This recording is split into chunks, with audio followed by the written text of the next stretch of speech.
오늘은 이혼, 결혼, 아름다움이란 제목으로 말씀을 나누도록 하겠습니다. 우리가 계속 말씀을 보면서 예수님이 어떻게 하고 계시죠? 제자들을 가르치는 데 아주 집중하고 계세요. 이방 땅을 다닐 때에는 당연히 이방 땅에 있으니까 제자들을 집중적으로 가르치셨지만 다시금 사역의 중점적인 장소로 돌아왔을 때에조차 예수님이 사람들에게 말씀을 가르치시기보다는 제자들에게 집중하는 것을 살펴보았습니다. 그래서 이런 구절들이 나오는데요. 보면요. 예수와 제자들이 빌립보 가이사랴 여러 마을로 나가실새 길에서 제자들에게 물어 이르시되, 자, 제자들을 향해서 예수님께서 어떤 가르침을 가르치셨다는 내용이죠. 또 보면요. 그것을 떠나 갈릴리 가운데로 지날새 예수께서 아무에게도 알리고자 아니하시니. 자, 갈릴리는 예수님이 주된 사역 공간인데 다른 사람에게 자기를 드러내기를 원하지 아니하셨다. 이렇게 말씀을 기록하고 있어요. 그러면서 계속 기록하기를 가버나움에 이르러 집에 계실새 제자들에게 물으시되. 자, 가버나움도 주된 사역 공간인데 거기서도 공적인 사역을 하신 것이 아니라 집에서 제자들에게 어떤 가르침을 가르치셨어요. 자, 이런 일들이 계속되고 있는 상황이에요. 그런 가운데 오늘 10장에서는 어느 지방인지 완벽하게 정확하게 지목하기 어려운 곳에서 다시 공개적인 가르침이 나오고 있어요. 이전과 같은 것이에요. 예수님 공적인 사역을 시작하시고 공개적인 가르침을 가버나움, 갈릴리 이런 곳에서 가르치시다가 다른 이방 지역에서 다니셨어요. 다시 돌아와서는 계속 제자들을 중점적으로 가르치시다가 이제 다시 이전처럼 공개적인 가르침을 가르치는 내용이 이곳에 잠깐 나와 있어요. 이렇게 기록하고 있어요. 같이 읽어볼까요? 시작. 예수께서 거기서 떠나 유대시경과 요단강 건너편으로 가시니 무리가 다시 모여들거늘 예수께서 다시 전례대로 가르치시더니. 그런 상황입니다. 자, 여기서 예수님 바리새인들과 이혼에 대한 문제를 나누십니다. 굉장히 적절하다고 할 수 있는데, 이혼에 대한 문제는 다양한 계층의 사람들이 다양한 이혼에 대한 이유를 지키며 따르며 살았어요. 그렇기 때문에 제자들하고만 이것을 나누는 것이 아니라 실은 공개적으로 많은 사람들 앞에서 하는 것이 실은 더 합당하다 할 수 있습니다. 또 어떻게 보면 지금 우리가 지금 설 명절이죠. 명절 연휴 중에 이혼에 대한 얘기를 하고 있는데 명절이 지나면 이혼율이 올라갑니다. 슬픈 자화상인데 가족을 만나면 헤어져요. 오랜만에 가족을 만나고 이야기를 나누면 헤어집니다. 참 슬픈 일인데 이때에 이 이혼에 대한 예수님의 가르침을 다루는 것 참 적절하다 할 수 있습니다. 자, 이제 내용을 한번 들어갈 텐데요. 바리새인들이 이렇게 묻습니다. 간단하게 물어요. 바리새인이 예수께 나와 그를 시험하여 묻되 사람이 아내를 버리는 것이 옳으니까, 이렇게 말을 해요. 자, 여기서 이 질문 안에도 이제 두 가지를 생각해 볼 수가 있어요. 하나는 아내를 버리는 일들이 꽤 흔한 일이라는 것이, 그 당시 그래요. 좀 이따 살펴보면 더 왜 그런지 좀 알게 됩니다. 그리고 이 아내를 버리는 일이 꽤 흔했는데 이 일에 대해서 사람들 사이에 여러 논쟁들이 있다는 것이에요. 그렇기 때문에 이 논쟁점을 가지고 예수님께 질문하면서 예수님을 시험하려고 하는 것입니다.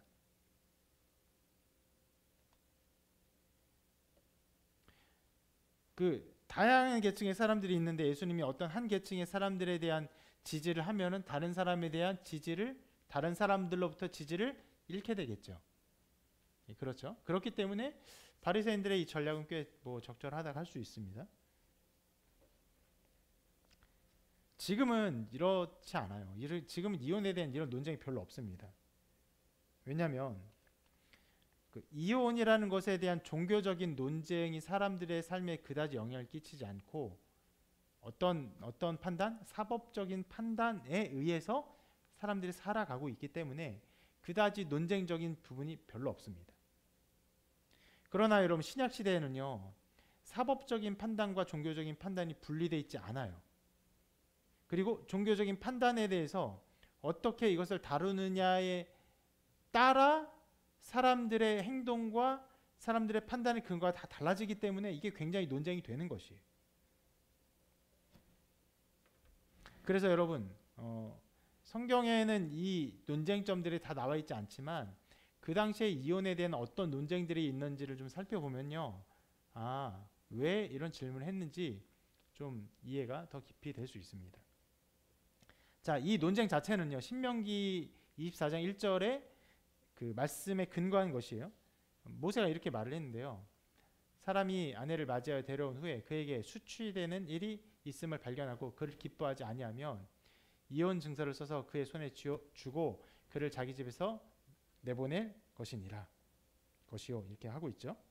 자, 어떤 경우에요? 수치되는 일이 있음을 발견하면 내보내라. 이혼 증서 써서 이렇게 말하고 있어요. 자, 기본적으로 여러분 이 이혼에 대한 논쟁은요. 남편에 대한 것이 아니에요.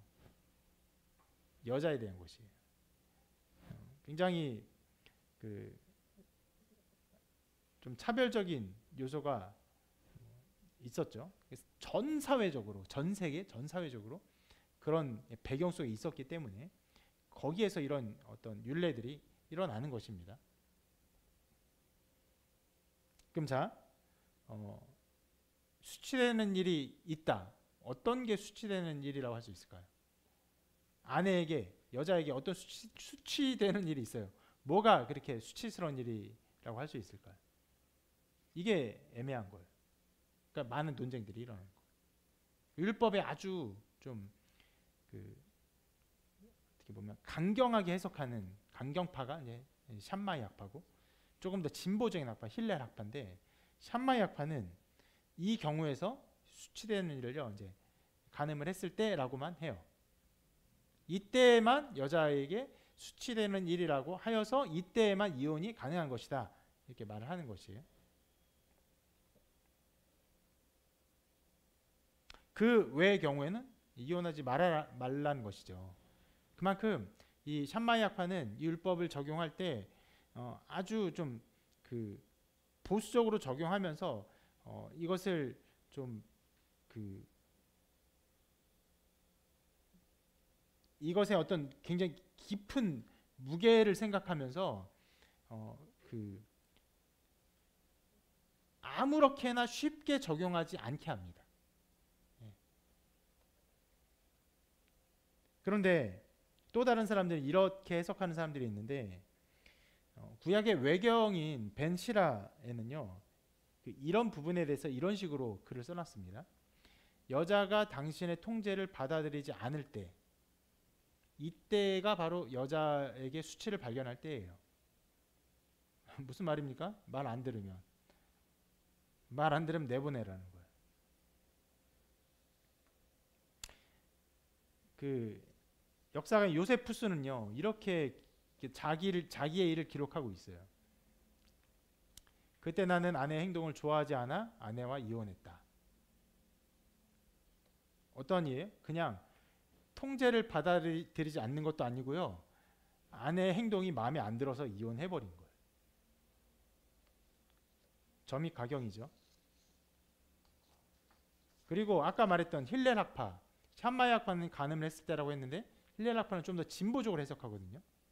이렇게 해석합니다. 여러 해석에서 이런 부분까지 이혼의 조건에 포함시키는데 망친 식사를 조건에 포함시킵니다. 여자가 식사를 엉망으로 준비하면요 이혼해도 된다는 것이 점이 가경이죠. 그리고 이제 탈무드에 나오는 인물 중에서 가장 존경받는 랍비라고 하는 랍비 아키바는 이런 식으로 기록을 했다고 해요. 더 아름다운 여자를 발견하면 아내를 쫓아내도 된다. 첨예가경이에요. 뭐 이게 감당할 수 없는 지경에 이르렀습니다. 자, 이런 논쟁들을 보면요, 이것을요 이혼 논쟁이라고 말하는 것도 좀 이상해요. 무슨 논쟁 같습니까? 아내를 쫓아낼 수 있는 이유에 대한 논쟁이에요. 이혼이라고 하기도 좀 그래요. 그리고 그 이유도 이해가 되지 않는 것들이 굉장히 많습니다. 자, 그런데 이 해석들은요, 이런 해석들은요, 그 당시의 상황들을 우리가 비난하기 위해서 보는 것이 아니라 사람들이 율법을 얼마나 다양한 계층으로, 다양한 어떤 레벨로 해석하며 자기의 삶을 살아갔는지, 그리고 그것이 얼마나 그들의 삶에 강력한 영향을 끼쳤는지를 보여주는 것들이에요. 실은 맨 마지막에 이유, 더 아름다운 여자를 발견 아내를 쫓아내야 된다. 이 말이 됩니까? 근데 이게 통용이 되는 거예요. 어떻게 해요? 말씀을 그렇게 해석하면은. 그리고 말씀의 해석이 그게 가능하면은 실제로 이렇게 살아갔던 거예요, 사람들이. 어떤 사람이 맨 마지막 해석을 지지했다고요? 가장 존경받는 그 랍비가 이런 해석을 했다는 것이. 이런 상황이 있기에 바리새인들이 공격을 한 거예요. 예수님께서 뭐라고 말하면은 수많은 계층의 사람들이 예수님의 해석을 받아들이지 않고, 예수님 너무 과격한 거 아닙니까? 그건 너무 풀어주는 것 아닙니까? 할 수 있기 때문에 이렇게 공격을 한 것입니다. 이런 상황에서 예수님이 아내를 버리는 것이 옳습니까? 물어봤을 때 이렇게 대답하십니다. 모세가 어떻게 너에게 명하였느냐? 모세의 말을 물어보는 것이에요. 그러니까 4절에 이렇게 말을 해요. 모세는 이혼 증서를 써주어 버리기를 허락하였나이다. 아까 그 신명기 24장 1절의 말씀을 이렇게 해석하는 거예요.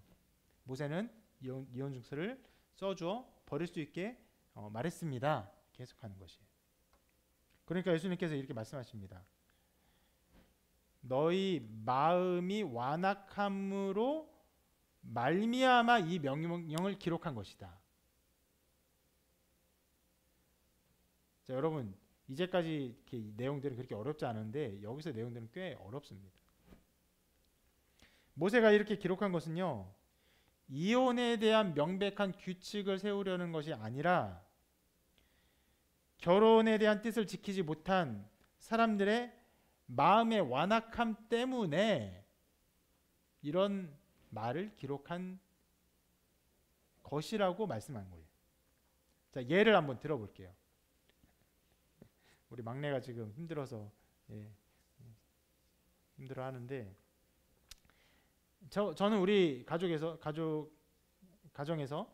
규칙을 만드는 사람이에요. 아주 선명하지는 않지만 대략적으로 우리는 이런 규칙을 따르며 살고 있습니다. 어떤 규칙이냐면, 너무 늦게 잠들게 되는 그런 상황이 있으면은 샤워를 하지 않고 세수를 하거나 발만 씻거나 혹은 그러니까 세수하고 발 씻고 양치하는 것만 하고 잠들어도 된다. 실은 이러한 어떤 율법이라고 할까요? 이 규칙을 조금 더 강하게 적용할 때가 있죠. 너무 늦어버려요. 그럼 어떻게 될까요? 세수하고 손발조차도 면제해주고 그냥 자라.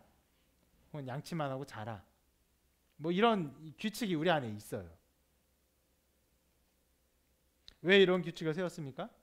씻는 게 중요하긴 한데 그것 때문에 막 시간이 30분, 40분 혹은 1시간 더 늦어지면은 애들이 다음날 너무 컨디션에 영향을 받고 문제가 생기니까 좀 씻는 것에 좀 부족함이 있을지라도 좀 빨리 자서 다음날 그 정상적인 컨디션으로 생활할 수 있는 것이 더 중요하다고 판단을 했기 때문에 이런 규칙을 세운 것이죠. 그리고 또 생활하다 보면은 언제나 이제 가능하면은 8시까지 모든 걸 마무리하고 8시부터 씻고 이제 그러면서 9시까지 뭐 하다가 뭐 예배도 드리다가 10시에 이제 자기를 바라는데 그게 잘 안 될 때가 있어요. 상황적으로 8시 넘어서 씻고 9시에 막 넘어 씻고, 어떨 때는 뭐 일하고 뭐 하다 보면은 아이들 어디 다녀오다 보면 10시에 집에 도착할 때도 있어요. 10시, 11시도 그럴 때도 있죠. 뭐 그런 경우들이 있기 때문에 이런 규칙을 만들어서 시행하고 있습니다. 그런데 이런 규칙의 어떤 근거에는 가능하면은 늦게 씻는 일을 방지하고 최대한 정상적인 시간 안에서 씻고 그리고 자는 것이 좋다라는 것이 전제되어 있잖아요. 예. 그 위에서 혹시 그렇게 하지 못했을 때에 잠을 많이 못 자면은 아주 피곤하고 다음날 영향을 받을 수 있으니까 씻는 것을 좀 면제해주고 조금이라도 많이 자라, 이런 차선책을 취한 것 뿐인데, 근데 실은 그 전제에 대한 얘기는 뭐 굳이 말하지 않죠. 그럼 규칙으로 그래 말하지 않습니다. 하다 보니까 그 두 번째 규칙이 세워졌을 뿐이에요. 근데 애들이 가능하면은 8시까지 모든 걸 마무리하고 씻어야 되는데 도리어 늦게 씻으면 대충 씻어도 좋으니까 늦게까지 일부러 안 씻고 더 늦게 씻고, 이제 더 늦어지면 이제 못 씻으니까 안 씻어도 되니까 일부러 더 늦게 씻으려고 하고, 늦게 씻는 것을 더 꺼려하지 않고 우리가 더 적극적으로 늦게 씻으려고 하고, 무슨 상황을 만들어서 뭘 해야 돼요, 뭘 해야 돼요, 뭘 해야 돼요 하면서 최대한 늦게 쓰시라고, 그러면서 몇 가지를 면제받으려고 자꾸 말을 한다면, 여러분 그게 규칙의 어떤 원래 의도에 맞는 것입니까? 안 맞는 거잖아요. 자, 이런 상황이에요. 모세의 율법에 대한 상황이 이런 상황이에요.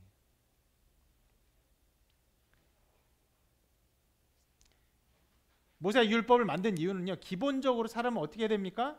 사랑이에요. 사랑하고 그 한 부부로서 한 가정을 이루어서 평안하고 아름답게 사는 것이 전제되어 있는 것이에요. 그런데 마음의 완악함 때문에 부부간에 어떤 부정적인 일들이 생겨나고, 그래서 더 이상 부부의 연을 함께 할 수 없는 일들이 생겨났으니까 그런 경우에 이런 것이죠. 결혼의 목적이 포기되었을 때 거기에 나타나는 어떤 폐해를 줄이는 수단으로서 이혼이라는 것을 열어놓은 것이죠. 불가피하게.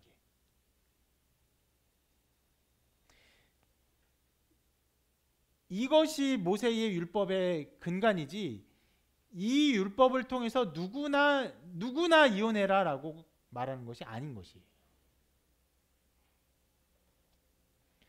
그래서 예수님은 그 이혼에 대한 이야기를 하면서 더 근원적인 이야기를 하십니다. 이게 써 있는 것처럼 너희 마음이 완악함으로 말미암아 이 명령을 기록하였거니와, 그래서 이렇게 말씀하세요. 창조 때로부터 사람을 남자와 여자로 지으셨으니 이러므로 사람이 그 부모를 떠나서 그 둘이 한 몸이 될지니라. 이러한즉 이제 둘이 아니요 한 몸이니 그러므로 하나님이 짝지어 주신 것을 사람이 나누지 못할지니라 하시더라. 자, 아예 더 근원적인 이야기를 해요. 인간이 어떻게 지어졌습니까? 남자와 여자로 지어졌어요. 그건 뭘 의미하는 거예요? 서로를 필요로 하는 존재라는 것이에요. 뭐 플러스와 마이너스로 이루어진 것처럼, 음과 양으로 만들어진 것처럼, 그것이 뭐 자석 같은 경우는 플러스와 마이너스 이루어서 하나를 이룬 것처럼 남자와 여자를 만드셔서 둘이 한 몸을 이루게 만드신 것이에요. 그래서 부모를 떠나 한 몸을 이루는 것이에요. 한 가정이 아니라 하나를 이루는 거, 한 몸을. 한 몸이기 때문에 나눠지지 못하는 것이다 라고 말씀하신 것이죠. 자, 그러면 여러분, 우리가 이 말씀을 쭉 보면서 예수님의 이 말씀을 통해 배울 수 있는 교훈을 이렇게 생각할 수 있어요. 사람이 이혼하는 것은 하나님의 뜻이 아니다, 이렇게 적용할 수 있어요. 그러면 여러분, 이렇게 말씀을 해석하면서 이것을 결혼과 이혼에 대해 적용하면서 이혼해서는 안 된다, 이렇게 말해야 될까요?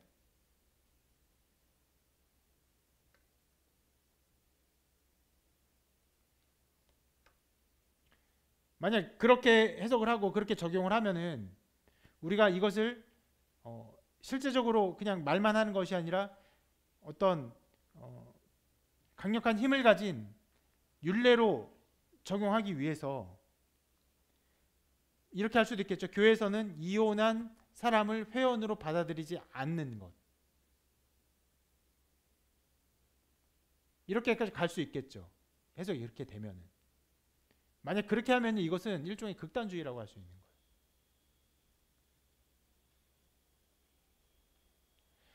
이런 식의 해석이라면 우리가 지난주에 9장에서 본 그 말씀 중에서 너희 손이 범죄하거든 잘라버려라, 발이 범죄하면 잘라버려라, 눈이 범죄 빼내버려라, 뽑아버려라 했잖아요. 얼마나 많은 죄를 짓습니까? 눈으로, 손으로, 발로 잘라야겠죠. 근데 그렇게 적용하라는 게 아니잖아요.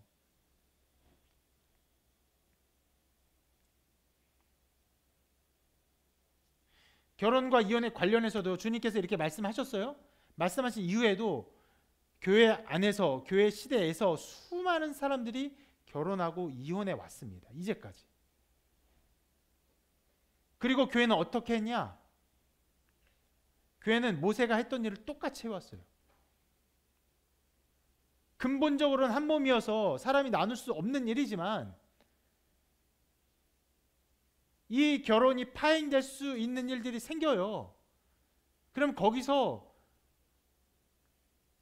더 나빠지고 더 그 모든 것들이 망가지지 않도록 이 이혼의 일들을 여러 모양으로 해석하며 적용하며 살아왔습니다. 우리 교회의 모든 역사가 실은 그래 왔어요. 결혼의 영속성을 믿어요. 추구합니다. 반드시 그래야 돼요. 교회의 가치예요. 그래서 결혼할 때마다 하나님이 나누신 것을 하나님 나눈 게 아니라 하나님이 하나 되게 하신 것을 사람이 나눌 수 없다 선포하죠. 주례자가 선포해요. 그러나 이혼이라는 비극적인 결과는 굉장히 많은 사람들에게 있어 왔고 그 비극적인 결과를 어떻게 다룰지를 언제나 교회들이 찾아 헤맸다고 합니다. 찾았고 그것들을 여러 모양으로 적용해 왔어요. 그런 면에서 우리가 이 교훈을 보면서 예수님이 모세보다 더 큰 분으로서 모세가 허용했지만 예수님이 금지하셨다. 그럼 우리는 금지해야 된다. 이런 식으로 적용하는 것이 아니라 실은 우리가 여기서 찾아보고 싶은 것이 있는데 주님이 말씀하신 더 근원적인 자리를 찾아가려고 해요. 그럼 무엇이냐? 주님은요 결혼과 이혼에 대한 가이드라인을 주신 것이 아니에요. 어떤 것을 우리에게 가르쳐 주셨냐? 여기서 하나님의 뜻을 어떻게 바라보며 살아야 하는지 우리에게 알려주신 것이에요.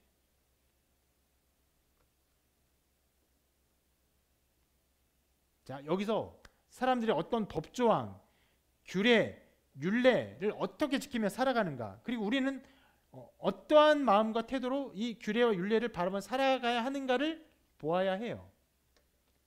사람들은요 이렇게 살아갑니다. 어떤 법조항 아래에서 법조항을 지키기를 바라며 살아가요. 이게 모든 사람의 일반적인 행동과 태도입니다. 이것이에요. 그런데 왜 그렇게 합니까? 왜? 저는 대표적으로 두 가지 이유라고 생각하는데, 하나는요 피해를 당하기 싫어서, 피해를 입기 싫어서 법조항을 지켜요. 법조항을 어겼을 때 당하는 어떤 그런 페널티, 어떤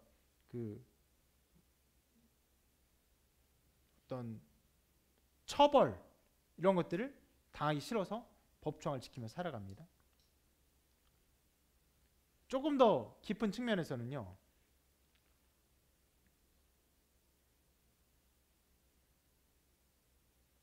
어떤 규율을 어기고 싶은 사람이 되고 싶지 않기 때문에, 그러니까 규율이 있으면요 규율 자체를 어기는 일을 기뻐하지 않아서, 이게 조금 더 좋은 마음이긴 해요. 이해가 되십니까? 무언가 규율을 어기잖아요. 여러분 마음이 어때요? 굉장히 기분 나빠요. 그래서 실은 우리가 11시 예배 드리잖아요. 11시 예배 드리는데 어느 날 제가 충분히 광고를 하지 않고 10시 반에 예배를 드리잖아요. 그럼 11시 시간에 맞춰 온 사람들이 마음이 어떤지 아십니까? 굉장히 불쾌해져요. 그래도 예배 시간을 맞춰 살아왔던 사람인데 그것을 지키지 않은 건 누구도 페널티하지 않아요. 그냥 그럴 수 있다고 인정해줌에도 불구하고 마음이 굉장히 불쾌해져요. 왜냐면 우리 마음 안에는 그것을 지키고 싶은 마음, 왜 그 지키고 싶은지 아십니까? 그것을 지키는 자기를 숭배하고 싶기 때문에, 자기를 높이고 싶기 때문에, 자기 사랑 때문에 그런 거예요.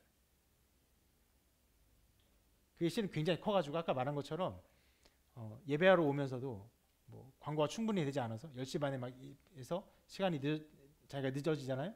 갑자기 목사님 미워하기까지 해요. 그냥 넘어가지 않고 미워하기까지 합니다. 왜요? 자기의 그 아름다움을 내가 깼기 때문에. 자, 이 두 가지 이유가 있어요. 하나는 거기에 대한 직접적인 어떤 페널티를 안 받으려고, 또 하나는 그것 자체를 지키는 자기의 어떠함을 기뻐하기 때문에. 이 두 가지 이유인데,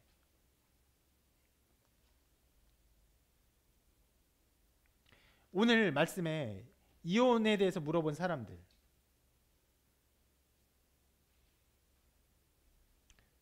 사람들이 왜 이혼에 대한 규율을 물어봤는가? 이렇게 볼 수 있어요.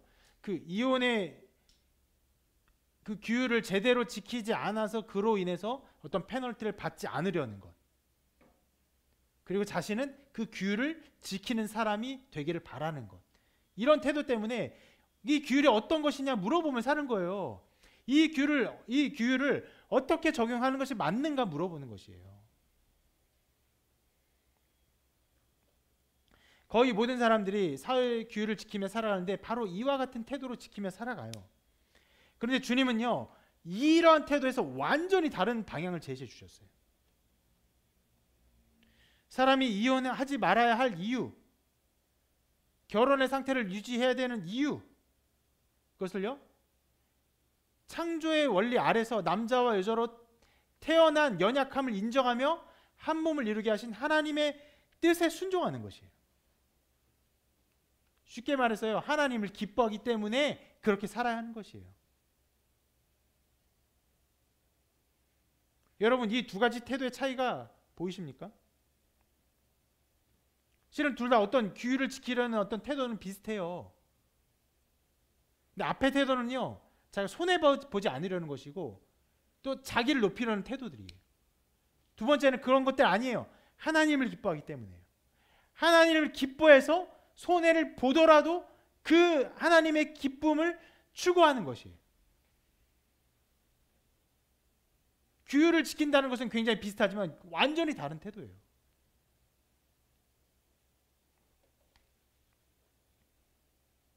그래서 앞에 것을요, 자기를 위해 사는 삶이라고 말할 수 있어요.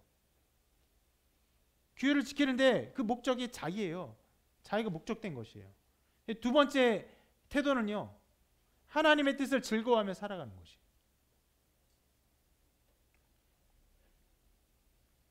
목회를 하다 보면요, 오늘 이 질문처럼 예수님 이혼을 해도 됩니까? 뭐 이렇게 질문하는 것처럼 저에게 수많은 질문들을 하는 것을 경험해요. 지난주에 얘기했던 것처럼, 목사님 성경에 담배 피지 말란 말이 없는데 담배 피워도 되지 않습니까? 담배 피는 것이 죄입니까? 목사님 클럽에 가서 춤추는 것이 죄입니까? 노는 게 죄가 됩니까? 실은 그런 식으로 물어보면요, 그들이 원했던 답을 그대로 말해줄 수도 있어요.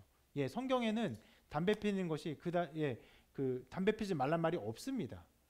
담배 피는 것을 죄라고 말할 수 없습니다. 이렇게 말해줄 수도 있어요. 클럽에 가서 춤을 추는 것, 뭐 우리는 예배 때마다 율동하는데 음악에 맞춰 춤추는 게 뭐가 큰 잘못이겠습니까? 어떻게 죄라고 말할 수 있겠습니까? 춤을 출 수 있겠죠. 이렇게 말을 해줄 수도 있어요.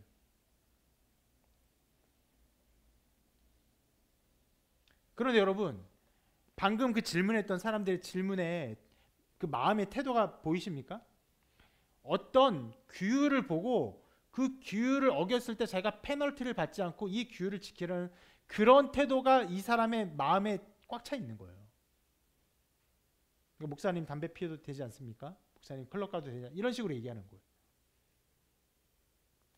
그 마음 안에 이게 없어요. 하나님의 기쁨이 되고 싶어하는 마음이 없어요.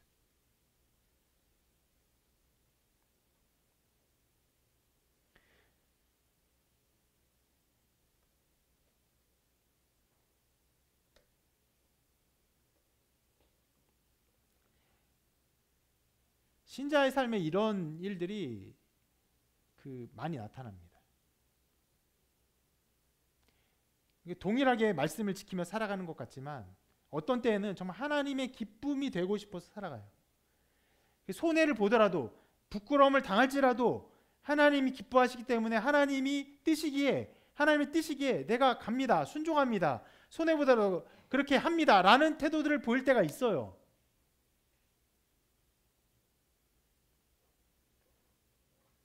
때로 여러분 한 사람 한 사람이 성도로서 그런 태도를 보일 때 목회자로서는 정말 엄청난 감동을 받습니다. 목사님 저는 부족하고 부끄럽지만 하나님의 뜻이기에 순종하겠습니다.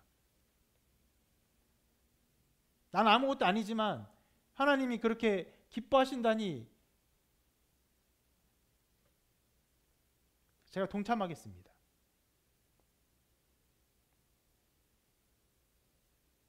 그런데 그런 마음을 가지고 갈지라도 왠지 교묘하게 마음이 변해서 어떤 규율과 율례를 지키지만 하나님의 기쁨이 아니라 그것은 그냥 지켜야 되니까 지키고 지키지 않았을 때 받게 되는 그런 페널티, 어떤 부끄러움 이것이 싫어서 지키며 살아가는 일들이 비일비재해요. 그렇게 변할 일이 많아요.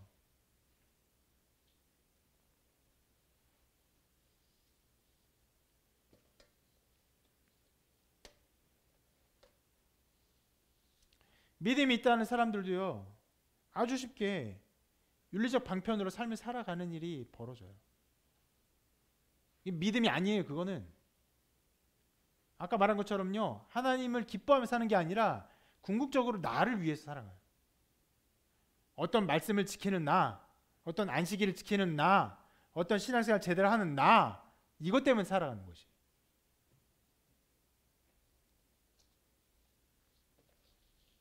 여러분 믿음 있는 사람도 이렇게 살아가는데 그럼 믿음이 없는 사람은 어떨까요? 훨씬 더욱더 그렇죠. 신자들은 적어도 좀 부족하고 꽤 신앙에 연약해진 신자를 할지라도 그 지키려는 어떤 것들이 하나님의 말씀이고 굉장히 도덕적이고 윤리적인 그런 어떤 계명과 규율들이거든요. 세상 사람들은 실은 도덕, 윤리 이런 것들을 뺀 말 그대로 법적 조치들만 지키며 살아가는 사람들이 많죠.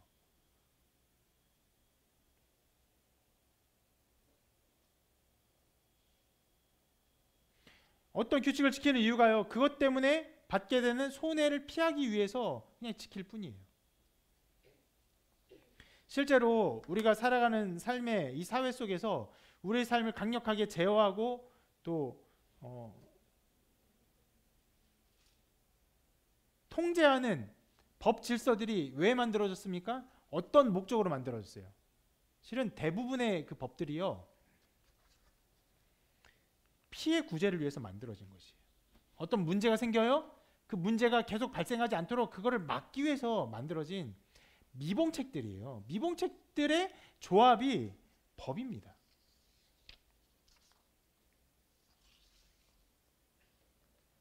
예를 들어서 최근에 좀 폐지된 법이 있어요.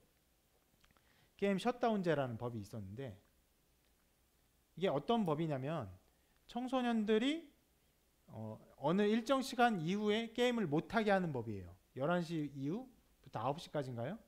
그때까지 게임을 못하게 하는 법이에요. 왜 이게 생겼냐? 게임이 막 발전하고 사람들이 게임 많이 하고 청소년이 집에서 게임 오래 하니까 12시, 1시, 2시, 3시, 4시 오래 합니다. 오래 해요. 그렇게 할 수밖에 없는 구조들이 있어요. 좋지 않은 구조긴 하죠. 나쁜 구조예요. 그렇게 중독시키려고 게임을 만드는 일들이 비일비재합니다. 비일비재하는데 청소년들이 그렇게 게임 너무 오래 하니까 부모님들이 제어가 안 되는 거예요. 꾸짖어도 안 돼요. 상을 줘도 안 돼요. 그냥 그렇게 막 되게 오랫동안 하니까 이것에 대한 막 어떤 고통, 어떤 피해 이런 것들을 막 호소하죠. 실은 누가 호소하지 않아도 법을 만드는 사람들의 자녀들이 게임에 그렇게 중독되어 있기 때문에 이게 빨리 만드는 거예요. 영향력이 크기 때문에. 그래서 만들어져 가지고 어떻게 했습니까? 청소년들은 11시부터 몇 시까지 게임하면 안 됩니다. 이렇게 돼버리는 거죠. 그러니까 이 법을 제가 비난하려는 게 아니라 법이 실은 그런 식으로 만들어져요. 어떤 피해가 있고 어려움이 있으면 그것을 막기 위해서, 그것을 제어하기 위해서 만들어지는 것이에요. 목적이 그것이에요. 그리고 그렇게 주어진 규칙들과 법을 지키며 살아가는 것이 일반 사람들의 삶의 태도와 근간입니다. 그러나 주님이 여기서 가르쳐 주시는 우리 삶의 근거, 삶의 방향은 전혀 다른 것이에요. 어떤 것을 어겼을 때 그것으로 말미암아 피해를 받지 않기 위해서 이런 것들이 아니라 하나님의 창조의 원리 안에 순종하는 삶이고 하나님의 뜻을 기뻐하는 삶을 말씀해 주신 것이에요. 그럼 다시금 주님이 결혼에 대해 얘기하셨잖아요. 결혼을 왜 해야 합니까? 하나님 만든 질서이기 때문에 해야 돼요. 여러분 연약한 사람이에요. 남자죠. 그래서 연약해요. 여자죠. 그래서 연약해요. 남자와 여자가 한 몸을 이루게 하나님이 만드셨어요.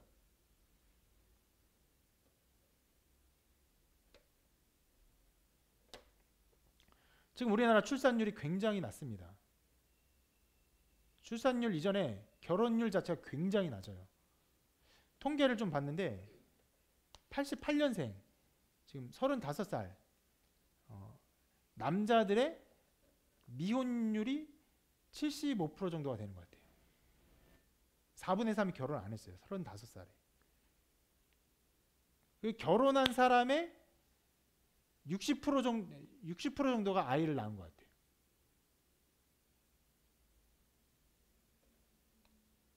그러면 35살 남자가 10명 있다 하면 그 중에 2명이 결혼했는데 그 2명 중에서 1명만 아이를 낳은 거예요. 10명 중에 1명 아이를 낳는 거예요.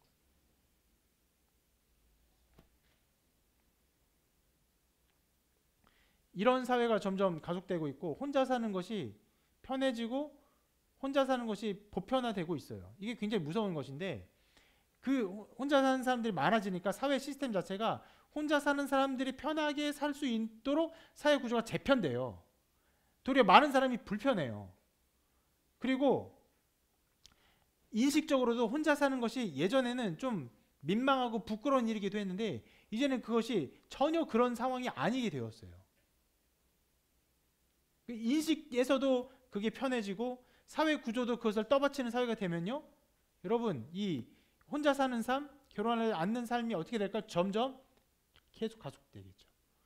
하나님이 우리를 이렇게 만들지 않으셨어요. 여러분 왜 결혼해야 됩니까? 하나님한테 순종해야 되는 것이에요.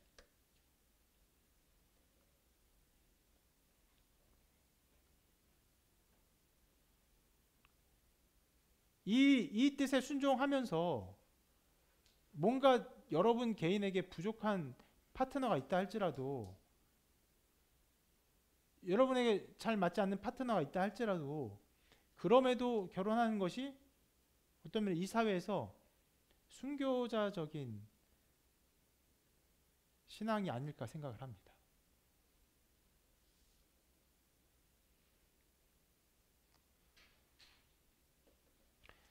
지금 사회에서 결혼하지 않는다고 사회가 처벌을 합니까?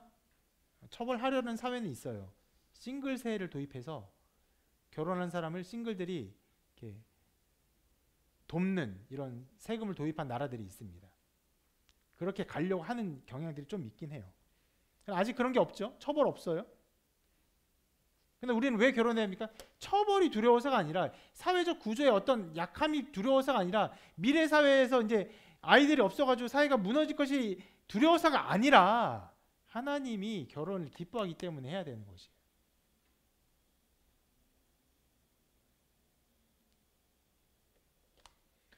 궁극적으로 신자가 살아가는 삶의 방향은요, 허용된 테두리 안에서 자기 뜻대로 살아가는 것이 아니에요. 실은 여러분들이 결혼하지 않고 또 혼자 사는 것, 어때면 허용된 테두리예요. 성경에서도 언제 결혼해라 말 없어요. 몇 세가 가장 좋더라 이런 말 없습니다. 그게 허용된 테두리예요. 그래서 여러분 자기 대로 살아갈 수 있어요. 근데 그것이 아니라는 것이죠.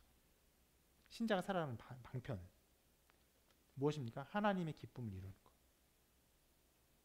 하나님의 뜻을 즐거워하는 것, 그 안에 순종하는 것입니다. 실은 이러한 태도는요, 예수님께서 제자들에게 하신 이전의 말씀과 굉장히 절묘하게 결부되는 것이죠. 실은 여러분 우리가 보면서 예수님이 제자들에게 하셨던 아주 중요한 말씀이 있어가지고 제자들이 그것에 좀 부담을 느끼고 반발하기도 하고 이렇게 했던 말씀들이 있죠. 계속 보았던 말씀, 이 말씀입니다. 왜 일로 건너갑니까? 안 했네요. 제가 읽어드릴게요. 누구든지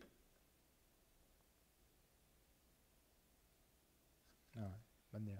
있죠. 나를 따르고는 자기를 부인하고 자기 십자가를 지고 나를 따를 것이니라. 이 말씀이 우리가 살아가는 삶의 태도와 결부되는 것이에요.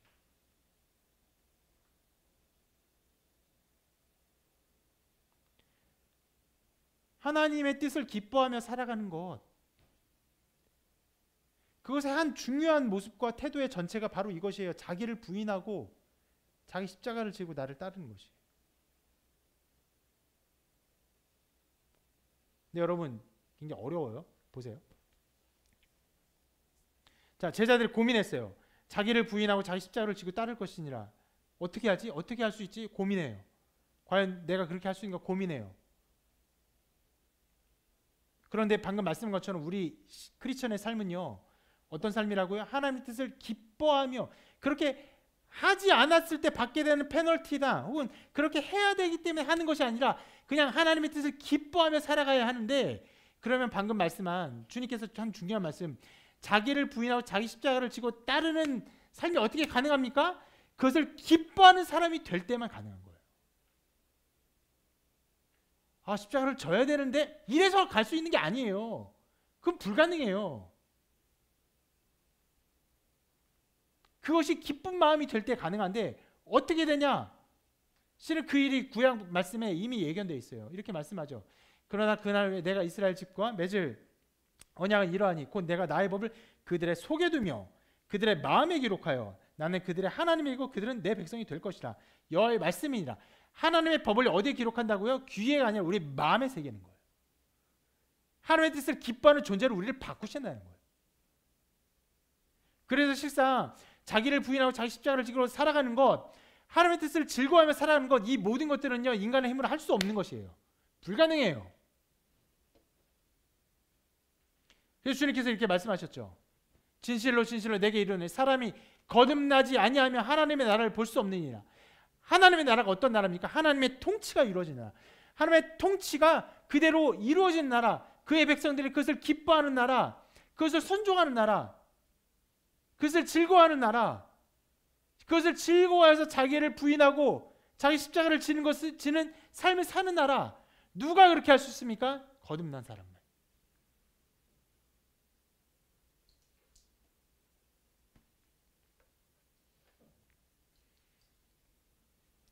아까 대표기도한 자매가 우리 공간을 만들어가는 과정에 대한 이야기를 많이 했는데, 실은 그 과정이 실은 굉장히 어렵고 힘든 일이 많았죠. 고통도 많았고 희생도 많았고 희생도 요구하는 일들이 많았습니다. 여러 모양으로 기뻐하여서 자발적으로 희생하며 섬기는 그 걸음들이 있었기 때문에 우리가 이 걸음을 걸어왔어요. 우리가 이렇게 할 수 있었던 것은 우리의 힘이 아니, 우리가 거듭난 사람이고 하는 우리를 거듭나게 하셨기 때문에 그렇습니다.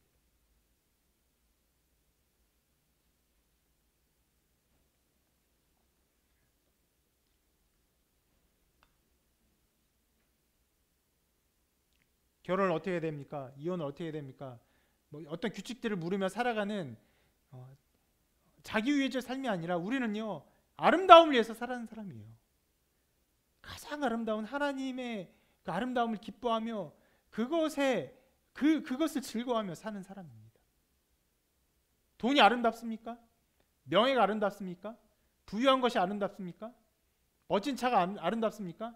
그런 아름다움은 다 먼지와 같은 거예요. 가장 아름다운 하나님의 아름다움을 기뻐하며 사랑하는 것이 우리의 존재인 것이죠.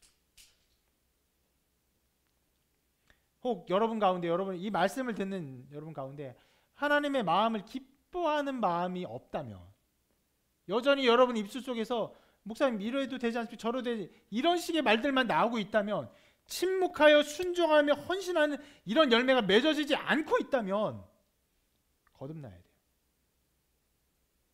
여러분의 힘으로 절대로 그 삶을 살아갈 수가 없어요. 불가능하기 때문에 주님이 여러분을 위해서 죽으셨습니다. 주님의 생명을 여러분을 위해서 바치신 거예요.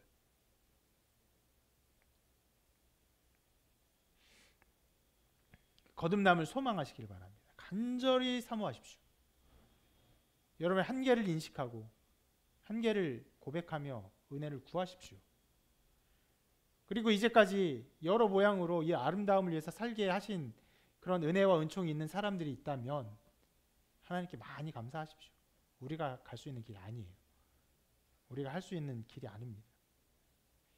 하나님께서 하셨기 때문에 하나님께서 여러 가지 은혜를 주셨기 때문에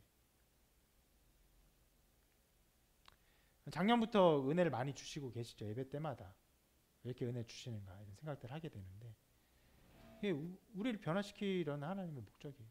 하나님의 뜻대로 살게 하려는 그것을 기뻐하며 살게 하려는 억지가 아니라 즐거워하게 하려는 하나님의 목적인 것입니다. 혹은 이 자리에 그러한 은혜가 있었으나 여러 모양으로 피폐하여서 하나님의 아름다움을 기뻐하지 아니하고 그냥 자기를 위해서 살아가는 영혼들이 있다면 다시금 하나님의 아름다움을 기뻐하며 즐거워하며 누가 말하지 않아도 자기의 몸을 불사르게 내어주고 자기의 시간을 한없이 내어주며 자기의 가진 것조차도 기쁨으로 내어주는 은혜를 사모하십시오. 구하십시오. 하나님 좋은 것 주실 줄 믿습니다. 그래서 오늘 설교 제목처럼 이혼, 결혼 이런 여러 가지 일들에 있어서 우리가 어떻게 해야 된다라는 것으로 사는 것이 아니라 아름다움을 위해서 여러분 삶을 드리고 헌신하시기를 또 어떤 면에서는요 빠른 시일 안에 많은 결혼의 열매도 맺기를 기대하고 있습니다. 여러분 삶이 되시기를 은혜가 충만하시기를 주님의 이름으로 축원합니다.